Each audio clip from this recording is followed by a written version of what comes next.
If you thought Native Americans were primitive, think again. The Pyramid of the Sun at Teotihuacan has a base that's almost identical in size to the Great Pyramid of Giza. Together with the Pyramid of the Moon and the Pyramid of Quetzalcoatl, they reflect the alignment of Orion's belt, just like the Egyptian pyramids. Most of the foods that we eat today come from Native American agricultural manipulations.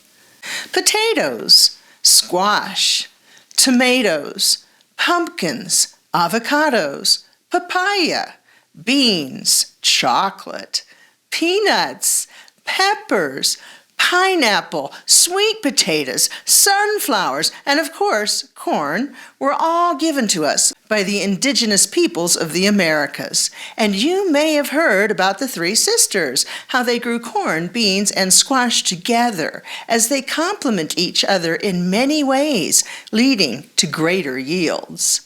The Aztecs of Central America developed the ingenious method of hydroponics.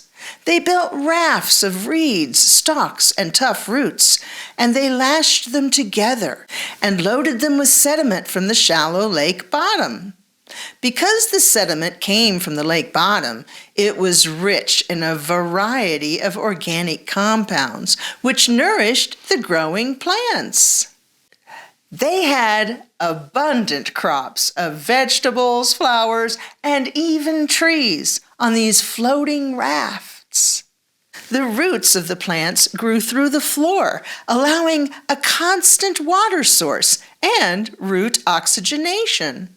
Sometimes they were joined together to form floating islands as long as 200 feet.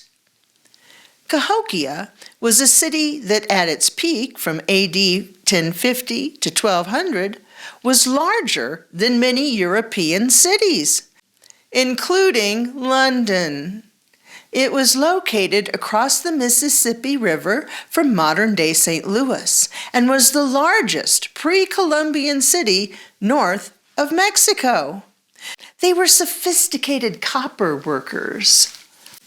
Recent research shows that the inhabitants of Cahokia came from as far away as the Great Lakes and the Gulf of Mexico. Other Native American inventions include the kayak, snow goggles, syringes, baby bottles, and rubber. In my humble opinion, I think the most important thing that we can learn from Native Americans is the medicine wheel teachings. These focus on our mental health, mindfulness, getting along with others, and finding our path and our true nature in life. If you think about it, Freud began his research less than 200 years ago, but the medicine wheel teachings are tens of thousands of years old. I think we've got a better understanding of mental health than the father of psychoanalysis, again, in my humble opinion. There were 22 major cities in North, Central, and South America that were centers of knowledge and learning.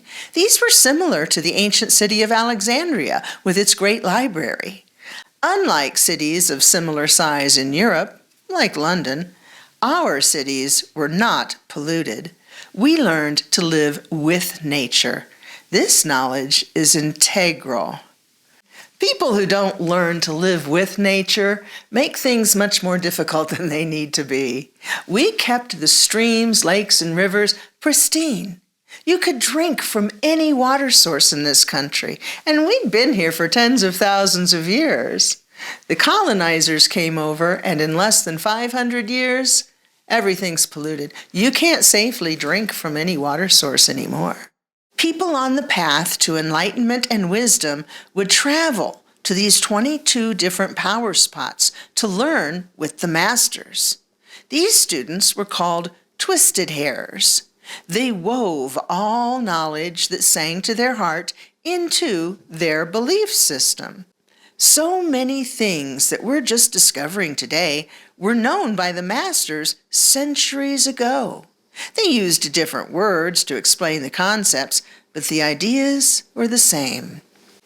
Thank you very much for watching, and please consider subscribing to my channel. If you do, make sure you click that bell, otherwise you might not be notified when a video comes out.